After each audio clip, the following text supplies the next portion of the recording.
இடையில IPL update இல்லாத ஒரு நாட்களை நினச்சி பார்க்கும்போது நம்ம அப்படிலாம் வாழ்ந்துருக்குறோமான்னு யோசிக்க தோணுது. ஏன்னா ஐபிஎல் நம்ம கூட எப்பவுமே வந்து ஒரு மாதிரி ஒன்றிணைஞ்சு இருந்துக்கிட்டு இருக்குது. ஐபிஎல் ஆக்ஷனுக்கு அப்புறம் ஆர்சிபியோட பிளானிங் வீடியோ தான் நம்ம பார்த்தோம். ஆனால் அதுக்கப்புறம் வந்து இப்போ தான் நம்ம இந்த ஐபிஎல் அப்படிங்கிறத பற்றி ஆரம்பிக்கிறோம். இல்லை நிறைய அப்டேட்ஸ் வந்துருக்குது, சில முக்கியமான அப்டேட்ஸ் வந்துருக்குது.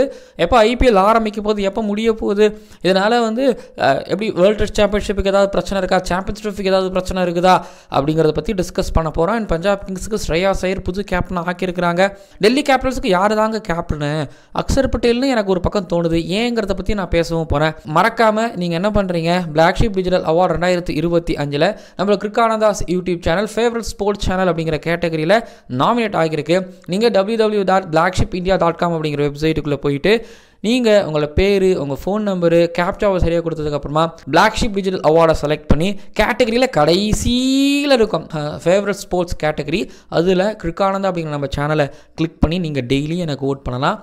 ஆக்சுவலி 15ஆம் தேதியோட, அதாவது ஜனவரி 15ஆம் தேதியோட க்ளோஸ் ஆகுது ஓட்டிங்லாம். உங்களோட பொண்ணான வாக்குகளை கொடுப்பீங்க அப்படின்னு நான் நம்புகிறேன். ஸோ பார்ப்போம். அண்ட் வீடியோக்குள்ளே போகும். லேடிஸ் அண்ட் ஜென்டில்மேன், இந்த ஐபிஎல் 2025 ஸ்பெஷல் கிரிக்கானந்தா ஷோவிற்கு உங்களை வரவேற்கின்றேன். முதல்ல இந்த 2025 ஐபிஎல் மார்ச் 21ஆம் தேதி ஆரம்பிக்க போகிறதாகவும், கொல்கட்டா ஈடன் கார்டன்ஸில் தான் ஃபஸ்ட்டு மேட்ச் நடக்க போகிறதாகவும், ஃபைனல் மே 25ஆம் தேதியும் அதே கொல்கட்டா ஈடன் கார்டன்ஸில் நடக்க போகிறதாகவும் தகவல் வெளியாகி இருக்குது. மொத்தம் 74 போட்டிகள். இதுக்கு முன்னாடி ஐபிஎல் 2022 84 போட்டிகள் என்னமோ நடத்தினாங்க. அதுக்கப்புறம் வந்து பார்த்திங்க அப்படின்னா மேட்சை குறைச்சிட்டாங்க. சரி, ப்ராட்காஸ்டர்ஸோட விருப்பங்கள் ஒரு பக்கம் இருக்கலாம், பிளேயர்ஸோட விருப்புகள் இதெல்லாமும் இருக்கலாம். பட் 74 போட்டிகளாக குறைக்கப்பட்டு இருக்குது. இதில் குவாலிஃபயர்ஸ் டு கொல்கட்டா ஈடன் கார்டன்ஸில், குவாலிஃபயர்ஸ் ஒன் எலிமினேட்டர் ஹைதராபாத்தில். இதில் ஹைதராபாத் குவாலிஃபயர்ஸும் எலிமினேட்டர் வச்சுருக்கிறாங்கன்னா எந்த டீம் ரன்னராக ஆகியிருக்கிறாங்களோ, ஃபைனலிஸ்ட்டாக இருந்தாங்களோ அவங்கள ஹோம் கிரவுண்டில் குவாலிஃபயர்ஸும் எலிமினேட்டர் வச்சுருக்காங்க. பட் கொல்கட்டா ஈடன் கார்டன்ஸ் எடுத்துக்கிட்டிங்கன்னா கேகேஆர் டீம் சாம்பியன் ஆனாங்க, அவங்களோட home team Kolkata Eden gardens. So அதனால் வந்து ஃபைனலும் அங்கே தான், அதுக்கப்புறம் குவாலிஃபயர்ஸ் 2வும் அங்கே தான் அப்படிங்கிறது அவங்க லக்கு.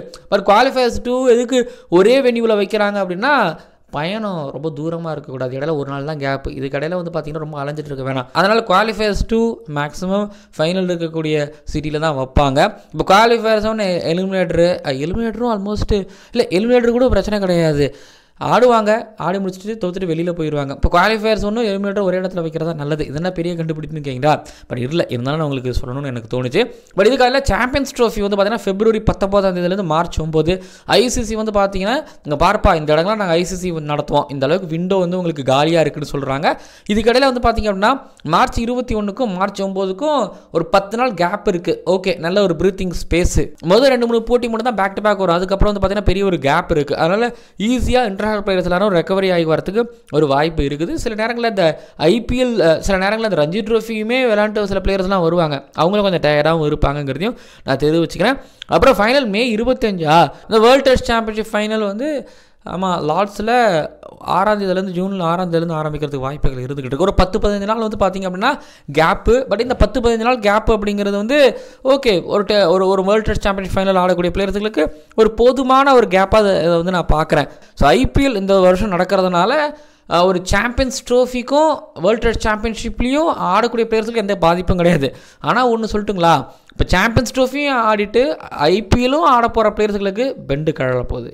அதுலேயும் துபாயில் விளையாடக்கூடிய இந்தியன் டீமுக்கு பெண்டு கழ போகுது, எஸ்பெஷலி ஃபாஸ்ட் பாலர்ஸ். ஸோ பார்ப்போம். இதுதான் வந்து பார்த்திங்க அப்படின்னா ஐபிஎல் அப்டேட். அதுக்கப்புறம் முக்கியமான அப்டேட் என்னென்னு வந்து பார்த்திங்கன்னா, பஞ்சாப் கிங்ஸு ஸ்ரேயாஸ் ஐயரை 26.75 கோடிக்கு எடுத்தாங்க.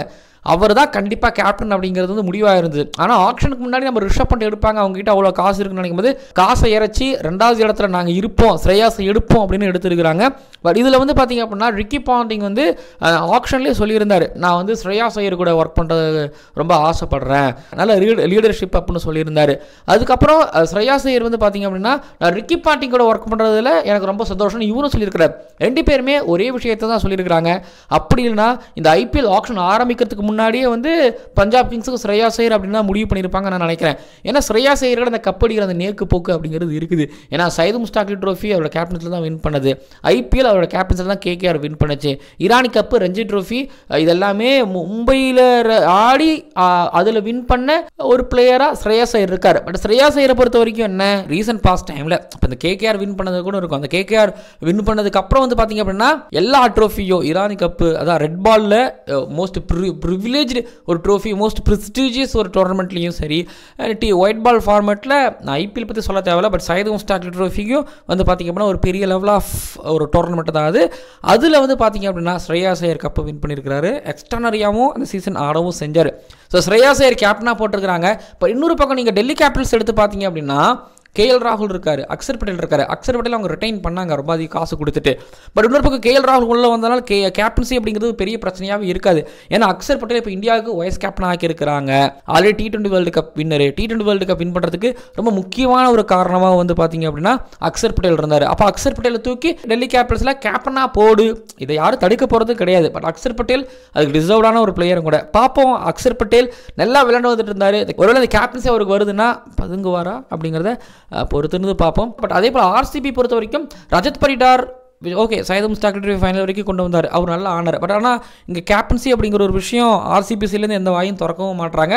பட் மர்பட் மட்டும் வந்து பார்த்திங்க அப்படின்னா ரஜத் பரிடார் கேப்டன்சி பற்றி கேட்டதுக்கு ஆமாம் பண்ணுவேன் அப்படிங்கிற மாதிரி அவர் சொன்னதுக்கு வந்து மர்பட் கிட்டேருந்து ஏதோ ரியாக்ஷன் வந்தது நான் நினைக்கிறேன். அதனால் நல்ல ரியாக்ஷன் தான், ஒரு மாதிரி மோசமான ரியாக்ஷன்ஸ் என்ன கிடையாது. ஸோ இவைகள்லாம் வந்து பார்த்தீங்கன்னா ஐபிஎல் அப்டேட். அப்படி WPL பார்த்தீங்கன்னா February 7 March 2 வரைக்கும் ஃபஸ்ட்டு என்ன சொன்னாங்க, 2 வென்யூ தான். ஒன்று எக்கானா ஸ்டேடியம் லக்னோ, அதுக்கப்புறம் வந்து வதோதரா இருக்கக்கூடிய புதுசாக கட்டப்பட்ட ஸ்டேடியம் இங்கே தான் சொல்லிட்டு அதுக்கப்புறம் நெட்டிசன்ஸ் எல்லாரும் கொஞ்சம் கொந்தளிச்சு எழுந்ததுக்கப்புறமா சரி மாத்திரம் அப்படின்னு சொல்லி மாற்றி மும்பை பிரபோன் ஸ்டேடியம்லையும் பெங்களூர் ஸ்டேடியம்லையும் வந்து பார்த்தீங்கன்னா மேட்சஸ் நடக்க போகுது அப்படிங்கிற மாதிரி அரசு தகவல் அப்படிங்கிறது வந்திருக்குது.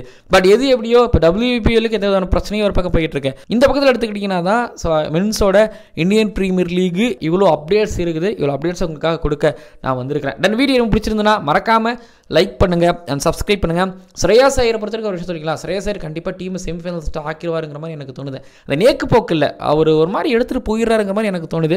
ஆனால் ஒன்று தெரிஞ்சுக்கோங்க, ஒரு டீம் வந்து ஒரு கேப்டனை மாற்றுறாங்க, அந்த கேப்டனே வெளியில் விடுறாங்க அப்படின்னா அவங்களுக்கு வந்து புது ஒரு அட்மாஸ்பியர், அவங்கள மெத்தட்லேருந்து ஒரு புது மெத்தடு, ட்ரோஃபி வேணும், இது எல்லாமே தான் எக்ஸ்பெக்ட் பண்ணுவாங்க. இப்போது ரிஷப் பண்ட் வெளியில் போயிட்டார். இந்த பக்கம் ஒட்டு பார்த்தோமா பஞ்சாப் கிங்ஸ் அவங்க டீமே கலைச்சிட்டாங்க. ஆனால் ரிக்கி பாண்டிங் சொன்னதை ஆணித்தனமாக பஞ்சாப் கிங்ஸ் கேட்டிருக்கிறாங்க.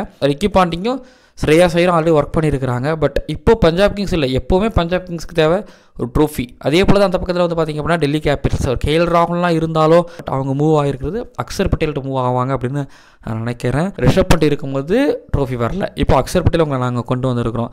ஸோ அதனால் நீங்கள் ஏதாவது ட்ரோஃபி அது ஒரு ஆல்ரவுண்டராக அண்ட் கேப்டனாக இருக்கும் பொழுது ஒருவேளை நீங்கள் ஃபீல்டிங்கில் சொதப்புனா கேப்டனாக உங்களால் மீண்டு எழுறதுக்கு வாய்ப்புகள் இருந்துக்கிட்டு இருக்குது. அதே போல் நீங்கள் கேப்டனாக சரிக்கிட்டீங்க அப்படின்னா திரும்பி பேட்டிங்கில் சரிப்படுறதுக்கு ஒரு வாய்ப்பு அப்படிங்கிறது இருக்குது. ஸோ அக்ஷர் பட்டேல் பற்றி இந்த மாதிரியான பர்ஸ்பெக்டிவ் நிறைய யோசிப்பாங்க. பட் இப்போ சொல்கிறேன், இந்த ஒயிட் பாலில் ரெட் பால்லேயே தெரியல, பட் ஒயிட் பாலில் அக்ஷர் பட்டேலுக்கு அக்ஷர் பட்டேல்கிட்டலாம் ஒரு மாதிரி எப்படி சொல்கிறது, ஒரு மாதிரி பயப்படாமல் பேட்டை விடுறாரு. இது சில கிரிக்கெட்டை மிஸ் ஆச்சு, T20 வேர்ல்டு கப்லாம் ஜெயிச்சுட்டு வந்தாச்சு. ஆனால் முக்கியமாக கவனிக்க வேண்டிய ஒரு விஷயம் இந்த விஷயம்.